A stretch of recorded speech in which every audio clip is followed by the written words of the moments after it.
Wafethu ukuhamba ugesi la kwafika umlungu yabo. Phethe umlungu la nje usomakhelwane. Qinisa umuzi. Hayi bengangithathi kanjalo. Uthi becathi ugesi obuhambile siyafana, asifanani. Nangiphethe umlungu qinisa umuzi. Yabo. Umlungu lo akazwani nogesi uthe yena uthanda load shedding so ubalekile lapha ahlala khona. Weza la nami nje ngibe privileged ukuthi umlungu kanti akazwani nogesi usebenza ngawo kakhulu manje mayebuya ekhaya nawo ugesi emsebenzini nawo ugesi manje makune load shedding uyajabula egijimeze lapho nami ke bese ngithola ke ithuba lokuthi ngiqinise umuzi umakhelwane bangithathi kanjalo siphumela phandle yabona ukuthi nje bebona ukuthi woohoo woohoo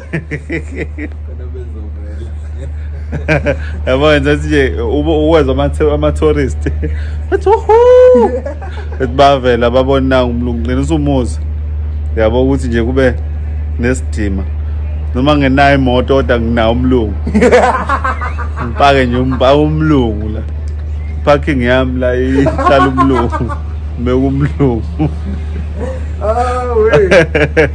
uya assume ukuthi lento iyahlekisa uyacabanga nje ubuka mina indlela engisho ngayo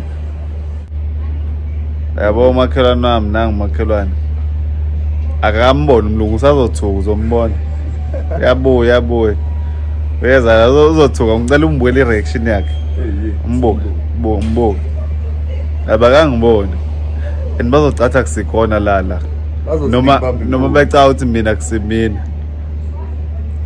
noma bazocatha bona abekho la mhlawumbe bakuthi mina uMaster yola ekhaya